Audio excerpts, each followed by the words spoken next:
Hello, this time on Sitrep. We're ready to put UK boots on the ground in Ukraine. That's in part to reassure Ukrainians, but it's also in part to secure the safe skies, safe seas, and to build the strength of the Ukrainian forces. The Defence Secretary has laid out Britain's preparedness if and when any of the talks in the coming weeks lead to a ceasefire. This time on Sitrep, we ask, how does Britain plan for that moment, and what's its part in guaranteeing Ukraine's future security? And battlefield robotics, what's already out there giving soldiers an edge, and what are the dangers? Sitrep with Kate Gerbeau and Professor Michael Clarke. In the hours after the flurry of diplomatic summits to try and end the fighting in Ukraine, the media spotlight has turned on the military plans to offer security guarantees to Ukraine in the event of a ceasefire. The Chief of the Defence Staff, Admiral Simona Soare, has been at the Pentagon to discuss the options. NATO military planners have met virtually, and the Coalition of the Willing have been ironing out what they are willing and able to do. So, what's in the planning and what is needed? And what can it achieve and for how long? Subjects we'll be discussing with Mike today, and I'm really happy to say we're also joined by friends of Sitrep, former Chief of the Defence Staff, Field Marshal Lord Richards, and former Army Intelligence Officer and Military Planner Philip Ingram. Hello to all of you. Thank you very much for your time today. Mike, let's start with you. None of this happens without a ceasefire. Are we any nearer to that after the intense diplomacy over the last week? No, not really. The thing that comes through so much about the diplomacy of the last week, particularly Alaska, is that Putin is still setting the agenda for this whole crisis. Everybody's reacting to his agenda, and every time he meets Trump, he dominates Trump, as I always say, intellectually, politically and morally. And that's where we are, and we've been there for a long time. So I think that all of this, personally, I think all of this is going to fail, but we have no choice but to stay close to the US as it zigzags its way forward in this chaotic manner. And the reason we're staying close to the US, the reason we're taking seriously anything that comes out of the US in this process, is to try to avoid the blame for its failure being placed on Ukraine and the Europeans. So, we're looking for what happens when all this fails. Will Ukraine get the blame? Will the United States maintain a sort of minimal support to Ukraine? And then how do the Europeans react to that? So I think we're all going through a process knowing that it will fail, and we are trying to set ourselves up for the terms of failure and what will be said in the White House when it fails. That's where I realistically think we are. Yeah, it's a very bleak assessment, and whether it fails or not, the planning has to be there, no matter what, for the military, and that's what we want to talk about today. David Richards, what does the CDS contribute in the kind of talks that Admiral Simona Soare was involved in at the Pentagon? Can you just describe the role and the kind of conversations you would have had? Well, well, first of all, I should say I share Mike's very bleak assessment, and that is of great relevance to your question, because I think, as ever, and I apologise for using old truisms, they've got to plan for the worst, while perhaps, I think naively, in line with Mike's comments, hoping for the best. I think this whole idea of a coalition of the willing and boots on the ground is fraught with risk, and probably more politics than military sense involved, reflecting the reality of Ukraine's position. And as you know, on previous programs, I've been rather contrary compared with the majority of people, military and political, on Ukraine, believing that it was never going to work because Europe never had the capacity nor at heart the intent to make sure that Ukraine didn't fail. And I think increasingly, I've seen some very critical media comments, 3 years too late, by the way, reflecting on the fact that it's been a moral and strategic failure on the part of Europe. And we've set Ukraine up to fight, and they fought doggedly and brilliantly, but they were never going to win if we weren't prepared to give them the tools to do so, particularly America. And there was, by the way, good reason why people were very careful about not going full-bloodedly into this conflict, because obviously they do not want to risk, quite rightly in my view, a direct war with Russia. And that comes back to this boots on the ground intervention reassurance force. What is its purpose, and are they ultimately prepared to fight back should they be tested by the Russians, which, going to your question, Tony Radakin will undoubtedly be saying is a possibility, particularly if America is not fully a part of it, which I can tell you now they will not be.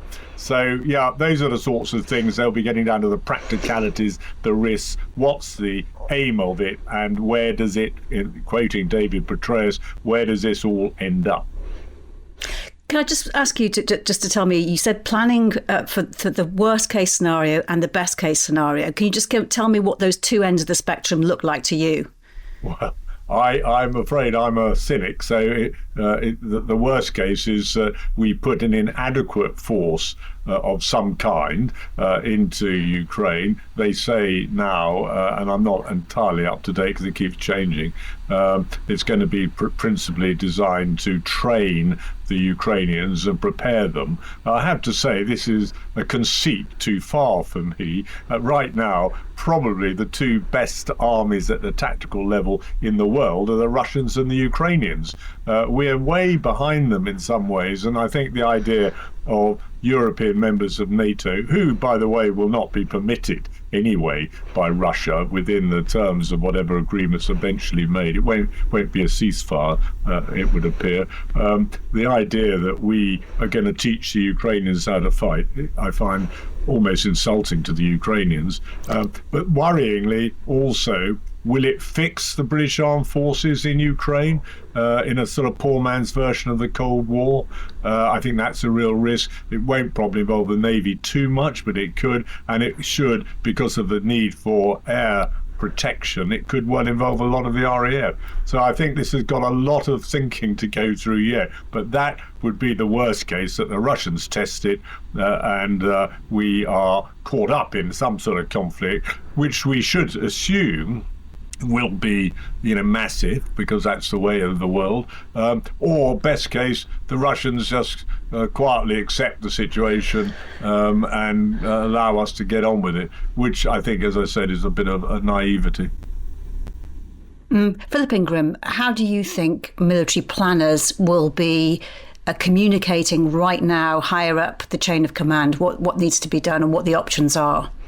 Well, military planners, their remit is to plan, and that's something that they love to do. And you're taking the direction that's coming out from whatever stage you are in potential options for military involvement, and those will be agreed with commanders like General David when he was in that position.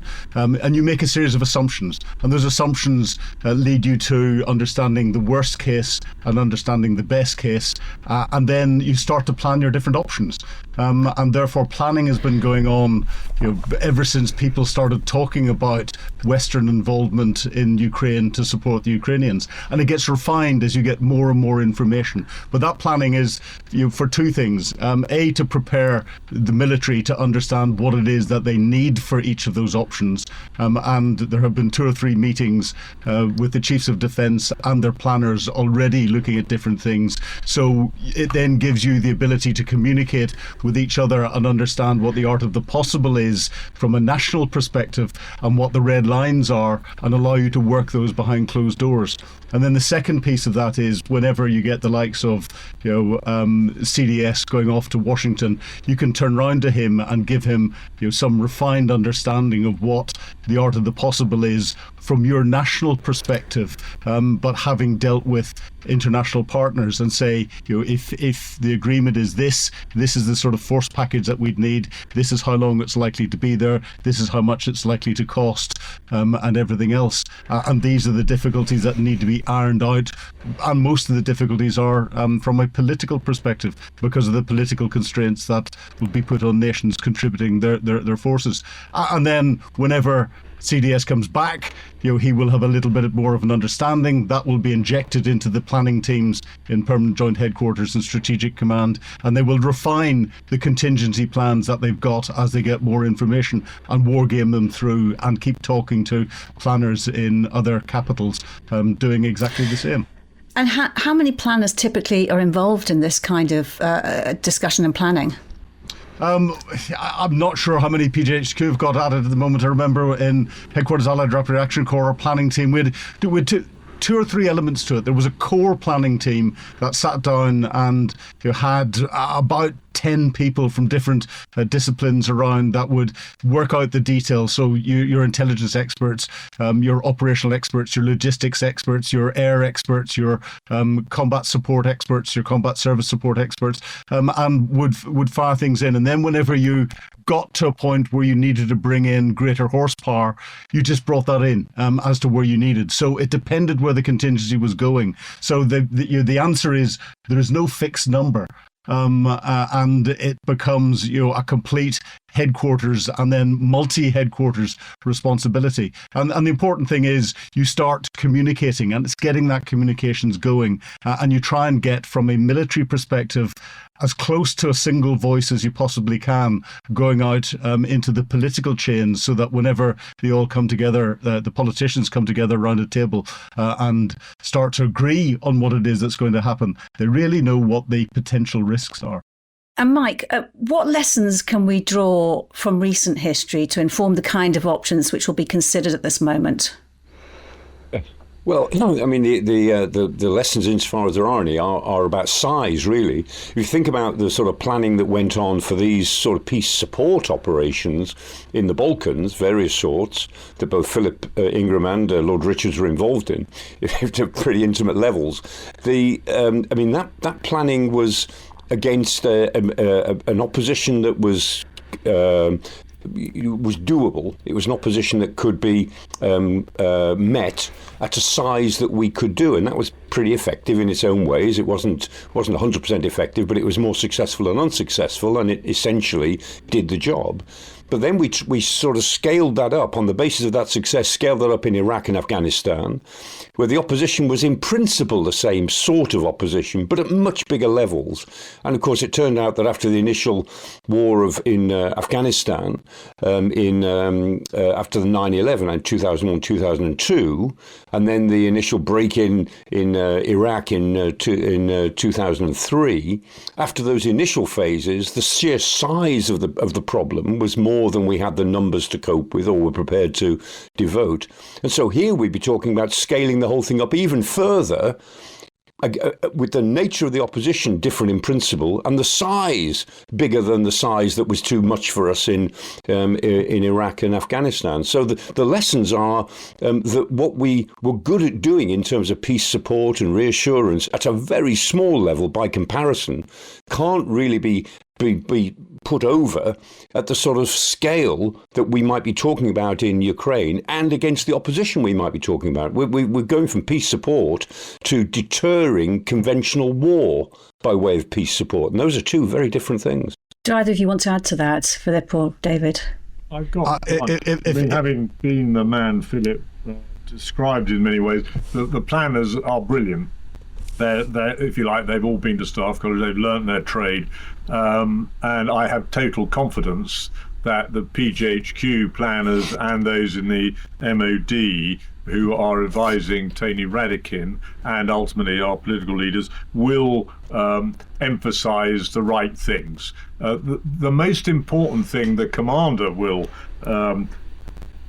say to both the planners and upwards to his political masters is, what is it that you wish me to do, O Prime Minister? Yeah. And only from that can the planners get on. And my sense is that the political leadership is somewhat confused. I don't blame them, because it's a fast-moving situation. but the Europeans are very with the Ukrainians are in one place, and I think President Trump and President Putin are in a different place, and there is a real risk that the European effort, and picking up what Mike was saying, somehow gets squeezed out. It's not going to be one thing or another, and the people, our people that go into Ukraine, will be at great risk without having the means to respond should the Russians test this force or whatever its purpose is. So I think that is the big worry that Tony Radakin will have on his mind at the moment. What is it that you wish me to do with allies? And then, as Mike said, have I got the resources to respond, sensibly and ultimately to deter the Russians? And I fear, from everything I'm reading and talking to people, that is most unlikely to be the case. And my own view, for what it's worth, is that this force will never take place. It will peter away along with the failure or inability, but it's not bad. I can excuse it, by the way, the inability on the part of the Americans to play a proper role, which I'm sure will be the case. Philip. And building on what General David has said, the difference between the Balkans and Iraq and Afghanistan is, in the Balkans there were clearish objectives for the military to achieve. Bosnia, the Dayton Peace Agreement. Whereas in Iraq and in Afghanistan, Afghanistan initially there was with the removal of the safe space for Al Qaeda, but in Iraq and Afghanistan you got a divergence between what the politicians understood was happening and what the military were actually doing on the ground, and the politicians really didn't give very clear end states. Afghanistan, the clear end state came whenever Donald Trump said we are getting out, but we have to look at the chaos that then left, and the chaos of the whole mission that then left. And if you get that divergence between what the military are actually doing in the ground, the lack of clear direction and a clear end state, then the planners don't have anything to work against. So they're continuously making assumptions, and that's whenever things fall apart completely. Yeah, and I'm going back to what David Richards was saying. I'm trying to imagine what Sir Keir Starmer will have answered when Tony Radakin said, "What do you want me to do, Prime Minister?" That's only for us to imagine, I guess. Let's move on to the practicalities, whether or not this force actually comes into play, is actually operationally active. Mike, can you just talk us through what Britain does have to offer in the air, at sea and on the ground? Well, it could offer different assets. I mean, high-quality assets, particularly if it's a matter of monitoring. The issue is enforcement. I mean, that's the problem. We can monitor what's going on pretty efficiently. So, I mean, working upwards, if there was some sort of international commitment to keep the Black Sea open, to allow Ukrainian trade to go backwards and forwards, to free up the Black Sea properly, and it's fairly free at the moment for Ukraine, although its tonnages going out through the Bosphorus are more or less at pre-war levels, but it's a risky process all the way down the coast and so on. So demining in the Black Sea is a possibility. Helping through air power to keep the Black Sea open, that's plausible and would help. Won't change the situation, but it would help. I mean, beyond that, you could say, the river joint surveillance can keep on going. We keep on looking, but remember that river joint's based on Boeing aircraft, so it still requires American agreement to use river joint in the way that we use them. But that's entirely plausible, so providing that intelligence support. Then it gets more difficult. You say, okay, well, what about typhoons, which seem to be in the picture, offering some sort of air policing over Ukraine? Well, okay, if you're going to air police, are you going to fire at Russian aircraft or Russian helicopters that seem to be violating any agreements? And that's a big if. Are you going to? What are the rules of engagement for that? And then the other part of it would be 3,000 or 5,000 British troops somewhere in western Ukraine doing some training. I mean, Operation Interflex. And again, as Lord Richard said, I mean, the best armies in Europe at the moment are the Russian and the Ukrainian armies. but we can certainly relieve the Ukrainians of doing basic infantry training by doing it for them. So for new recruits, basic infantry training in Western Ukraine is possible, but that's really symbolic. I mean, doing it in country rather than in the UK. It's a symbolic gesture, but I mean, believe me, those 3,000 or 5,000 troops will not get themselves entangled in any ground operations involving the Russians. I'm sure they won't. So all of this is peripheral to actually making any agreements stick. But those are the sort of possibilities which at the moment seem to be under discussion, at least in the public domain. And Lord Richards, how do you actually decide what the Allies do, where they do it, and the different contributions they make? How is that negotiation made? Well, that's a key question. And do you take them at face value? Lots of claims of military superiority, here, there, and everywhere. My experience is that the most important element to any operation is effective command and control. So without NATO being involved, the first task they've got to set up and to make work efficiently on the ground as opposed to at a strategic level is some sort of command and control setup, which they haven't got. And I remember when we were doing the Libyan operation, the thing I insisted on for this purpose was that NATO had to be involved. Well, that is not going to be the case this time round. So that's the first and most important requirement in many ways. But then picking up what Mike's just said, I mean, ultimately, is this force prepared to fight Russian troops or shoot down Russian aircraft? So what, as Philip said earlier, what are the rules of engagement?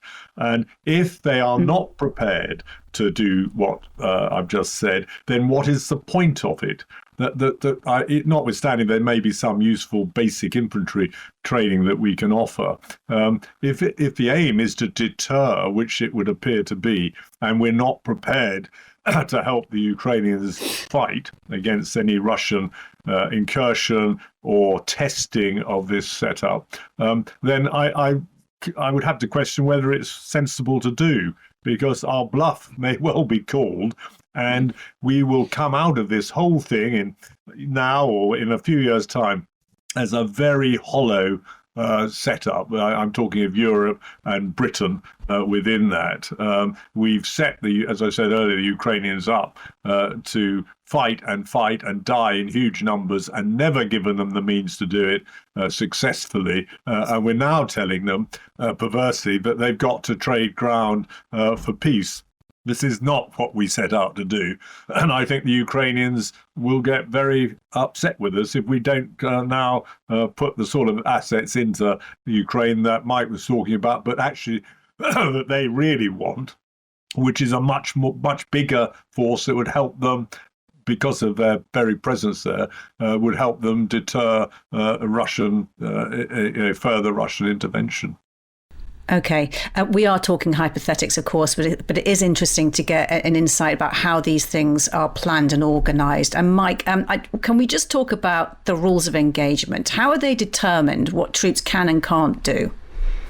It's a very careful calculation, and it changes, of course, over time. So rules of engagement are worked out by the chiefs in close coordination with legal advice because any chief of the defence staff, of course, has to ensure that his, or in the future her, forces are operating legally. So that's very important.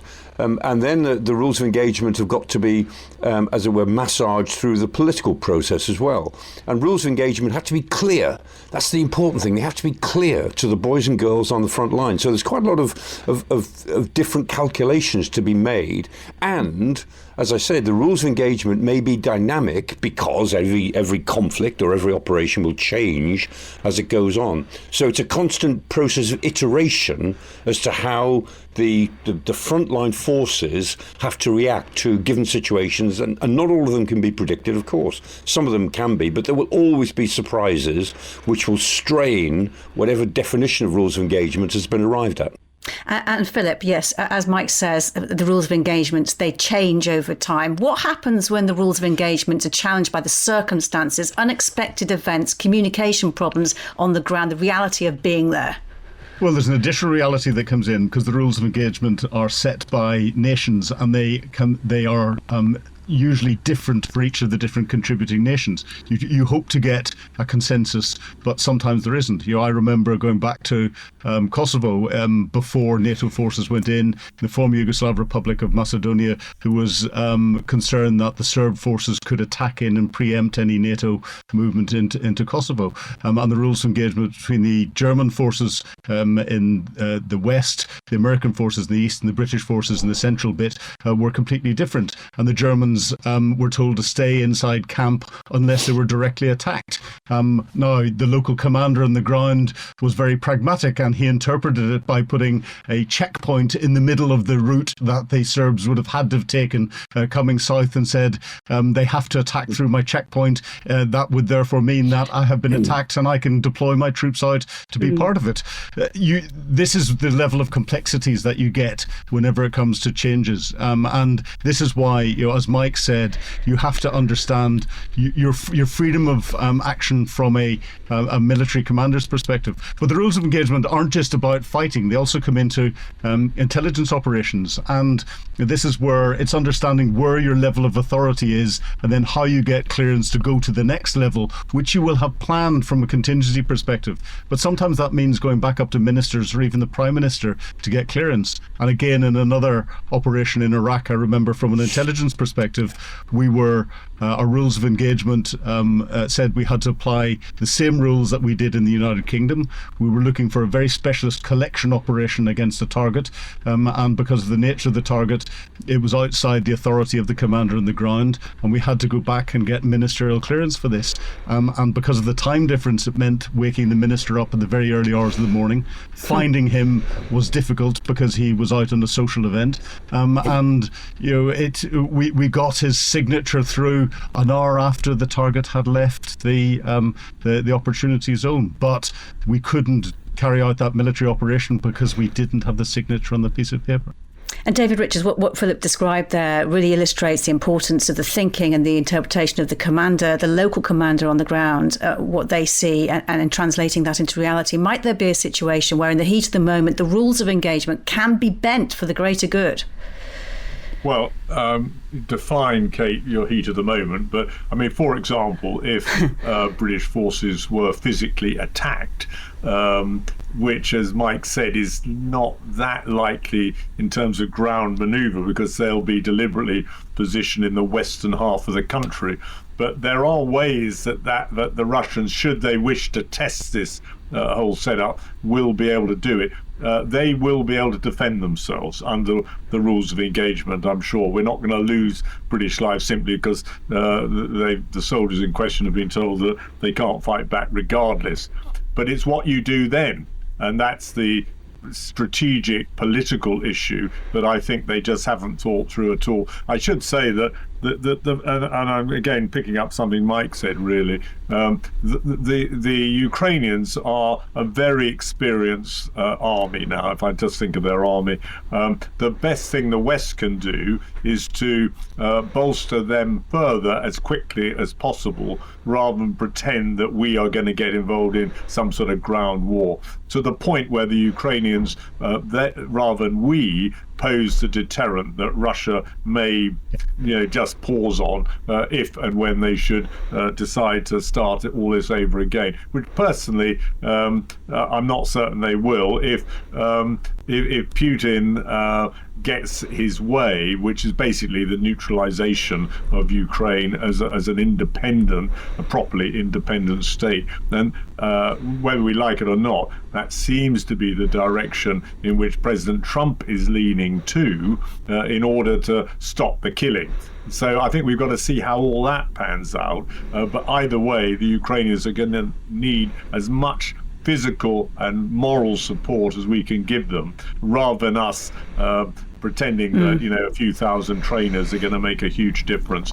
Trainers that may be tested by Russian activity, and that we then sadly almost inevitably fail because we're not prepared to fight them, or we haven't got the capacity to do what we need to do. So my judgment, my instinct is give the Ukrainians all the help they need, could involve us perhaps a little bit, but it's really giving them the equipment that they need, and they also need to decide to free up much more manpower to meet Mike's critical point that he made earlier about manpower. And Mike, we only have to look at recent history, Operation Pitting and the military-led evacuation of Kabul in 2021, to understand that America's commitment is essential, because it was met with many challenges, not least when the US decided to end the airlift. The UK had to too. Yes, I mean, that, reflects the fact that being America's closest ally, military ally,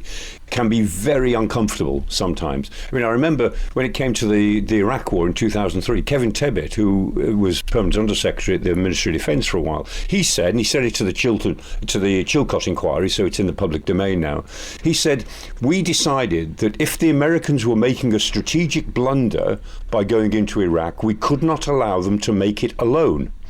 And that's a really important statement, because it's a strategic judgment. Now, you can agree or disagree with it, but it's a very consistent statement. And that reflects British policy over the last 40 or 50 years. We stick with America wherever we possibly can. The problem here is that our values and our interests really are now appearing to diverge over what is at stake in the Russian invasion of Ukraine. And ultimately, the United States is zigzagging its way out of this war. That's the way I perceive it. It's a zigzag course away from the war. And we're sticking close to the US in order to have some influence on the terms of failure. The blame that is laid, as the Americans zigzag out of this war, who do they blame for the failure of Trump to, win his Nobel Peace Prize over bringing the war to an end? We don't want them to blame the Europeans. We don't want them to blame Ukraine. And we are sticking close to try to have some influence over how the White House perceives that failure, which is probably getting quite close now. And for the first time in modern history, I think, we have to say that, British interests and US interests diverge in some pretty fundamental ways over this particular crisis. And this is more than the Vietnam crisis of the 1960s, where our interests diverged then, at least our willingness to do something about it, although our view of the problem didn't diverge much. But this time, our view of the nature of the problem diverges, and that's a very, very uncomfortable position for Britain to be in. Thank you so much, Field Marshal Lord Richards and Philip Ingram. Great to have you on the programme today. Mike, stay with us. Now, you only have to look at Ukraine to appreciate the impact technology can have on modern warfare, be it drones in the sky or uncrewed vessels at sea. But what about on the ground? In the next of our series on transformative technology, I've been exploring battlefield robotics with Dr. Simona Soare. She's Professor in Strategy and Technology at Lancaster University. First question, is the current technology advanced enough to be useful in land warfare today? Yes, I think that it's not just advances in robotics, but other emerging and disruptive technologies like artificial intelligence and machine learning, and the deluge of data, battlefield data that we have access to, that is enabling the rapid iteration of land robotics, as well as other types of robotics. And where, if you could give an overview, are we at with robotics in that plethora that you've just described? Well, I think we have a history of deploying robotics, mostly of the remote piloted type in law enforcement as well as in defense applications, particularly when it comes to dealing with disactivating ordnance or really going into close quarters that could pose significant risk, including risk to life to our troops.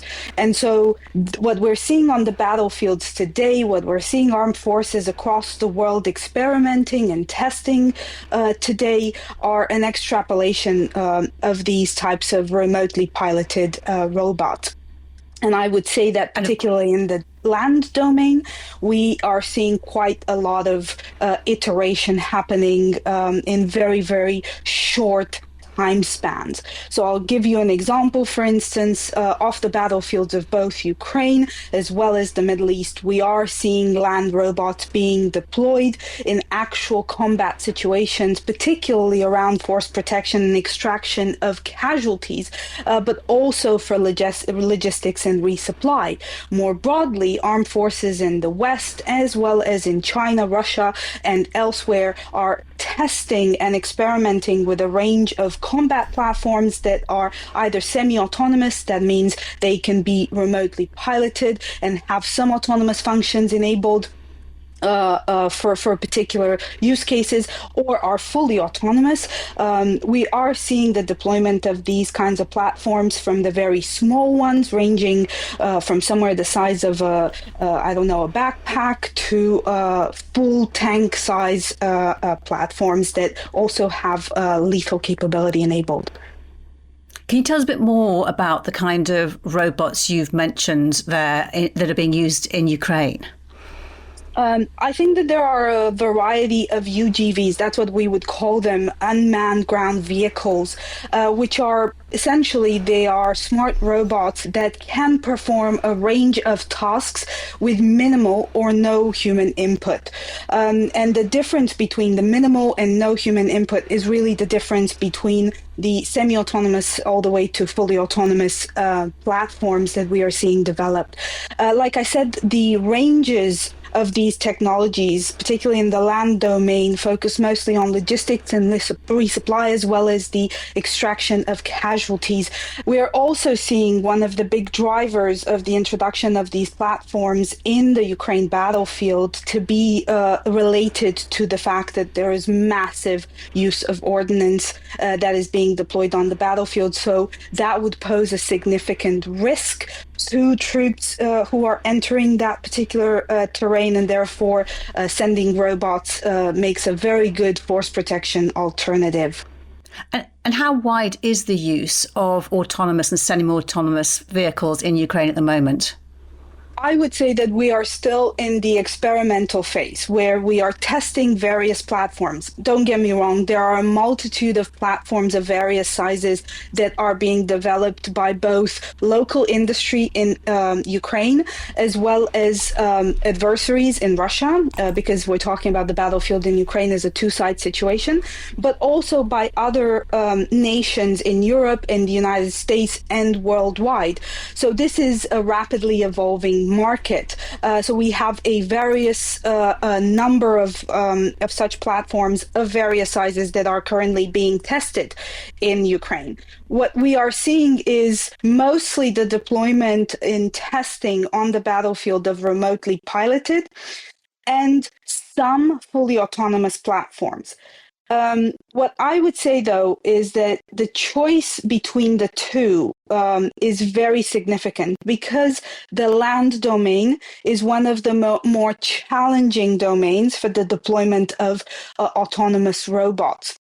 There is significant more data requirements for improving and iterating the navigation, as well as the other types of algorithms that we are deploying on these models, depending on the use case that we want them to perform, whether it's intelligence, whether it's ISR, right? Whether it's logistics and resupply, whether it's casualty extraction, whether it's lethality on the battlefield. So it depends very much on what it is that we are wanting these platforms to perform, what tasks we want them to perform. So there are severe limitations there. One of the severe limitations that we are noticing on the battlefield at the moment is to do with comms and bandwidth. The other one is obviously with the adversarial application of electromagnetic warfare, and that is one of the key elements that has somehow still restricted the large-scale implementation of UGVs in particular. To give you a concrete example, in Ukraine at the moment, if you lose connectivity with one of your UGVs in the battlefield, it's a sitting duck. It cannot really perform a lot of the tasks that it's been trained and it's been built to deploy, particularly the remotely piloted ones, and therefore they're sure to be destructed within a matter of seconds. And the other aspect that we are also noticing is the fact that navigation systems on these land autonomous robot systems really require significant amounts, and I do mean a deluge of data in order to be constantly improved.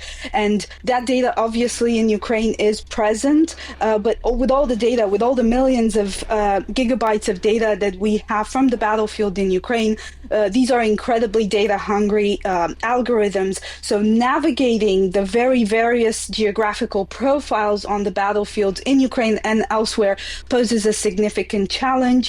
Again, it's compounded with the loss of connectivity and communications with the platform. So these are some of the practical challenges that we are seeing in Ukraine.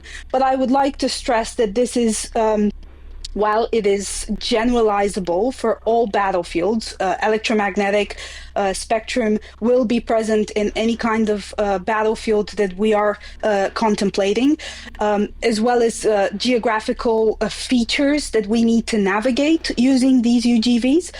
There is particular emphasis on the EMS spectrum in relation to Ukraine. And that the weight of the EMS spectrum is perhaps more enhanced in Ukraine than, for instance, in the Middle East, where Israel has more of an EMS superiority in relation to most, if not all, of its adversaries at this time.